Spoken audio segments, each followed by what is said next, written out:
ओम नमस्ते जी।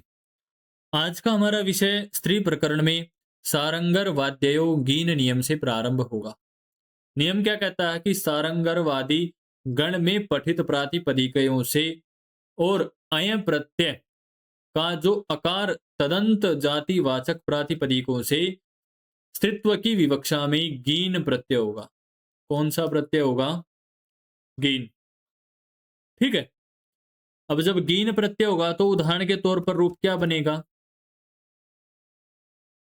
सारंगवी है क्या? सारंगवी। मूल शब्द क्या हमारे पास? सारंगवी में सारंगरु है। तद्धितेस्व चामादे से आदियच को वृद्धि होगी। स को था सारंग बन गया है। और गुण से है। और गुण से क्या हो गया? उकार को ओकार हो गया। गुरु के उकार को सारंगरो। हम्म।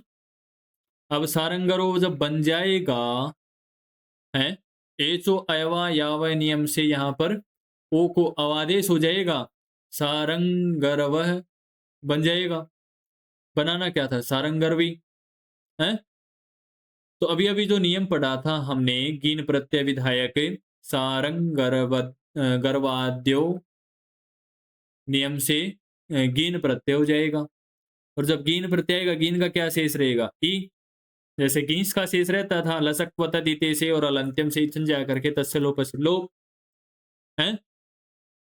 और यस्यति से यहां पर भयसंजक का लोप कर देंगे है, यचिब हमसे भयसंजा करके वह में जो अ है तो सारंगरव प्लस ई सारंगरवी और हमारा रूप सिद्ध हो गया। कोई कठिन तो नहीं था। ठीक इसी प्रकार अगला उदाहरण है बैदी। क्या उदाहरण है? बैदी। अब बैदी क्या कहता है?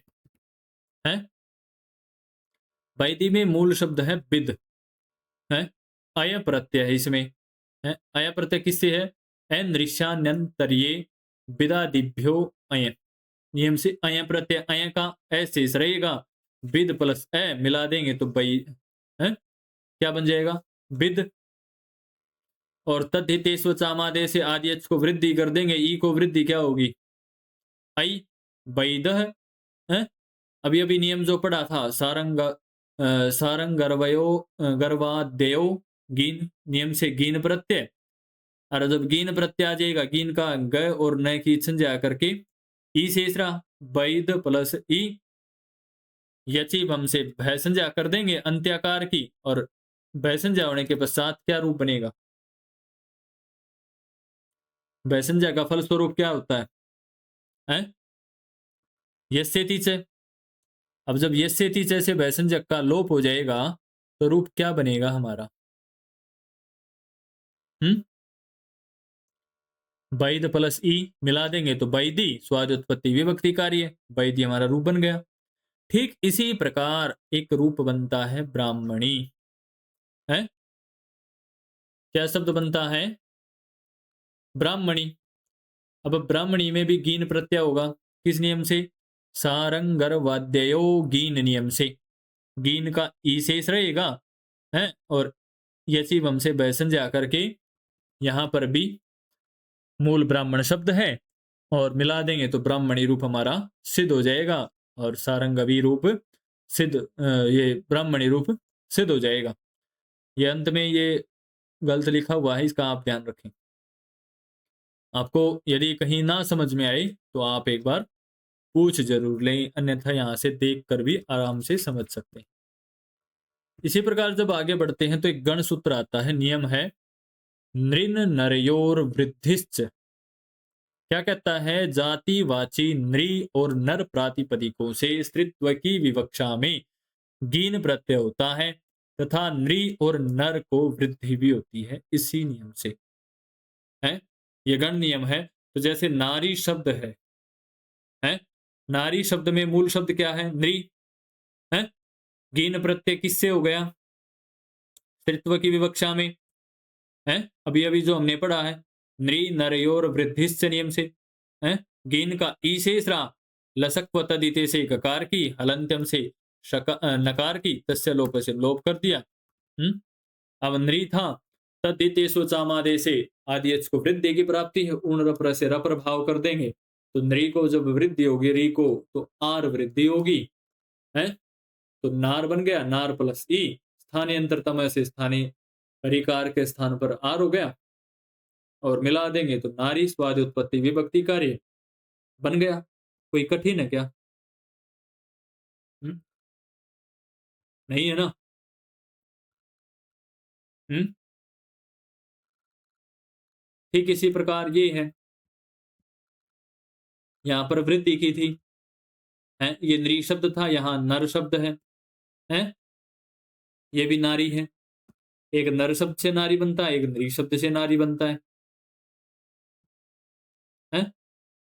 अब नृ नरयोर वृद्धिश्च से यहाँ पर कीन प्रत्यय का, कीन का पूर्व के समान इथन जा करके लोप कर देंगे, नर प्लस ई शेष रहेगा, ई शेष रहने के पश्चात तद्धितेषु चामादेशे आदि यच को वृद्धि, नर को नार है, यचि बम से भयसंज्ञा, यस्य तिचे से अंत्याकार का लोप, नार प्लस ई मिला देंगे तो स्वादि उत्पत्ति विभक्ति कार्य नारी हमारा रूप बन जाएगा।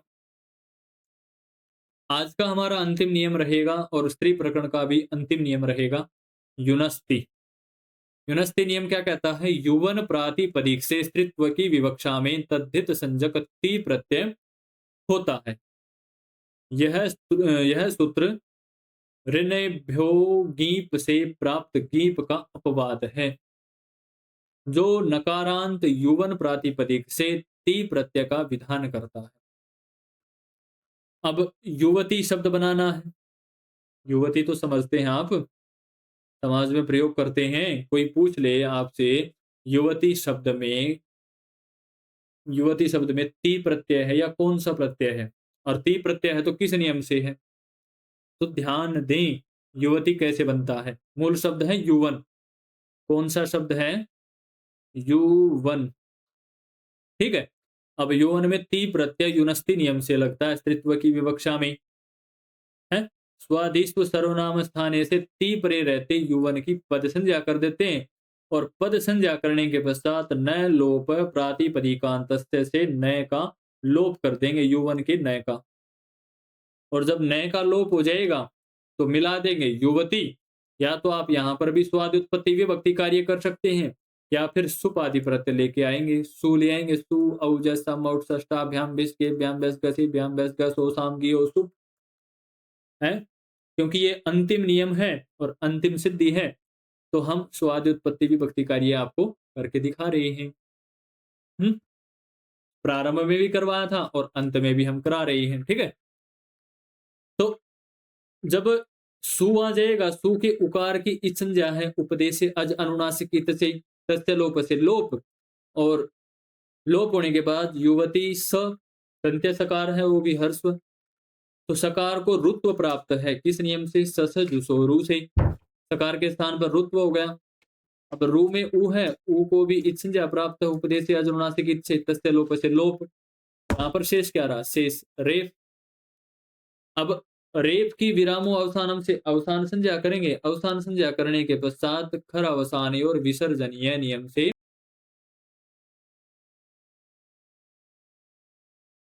रेप कर देंगे, ठीक है, और युवती रूप हमारा बन जाएगा, ठीक है।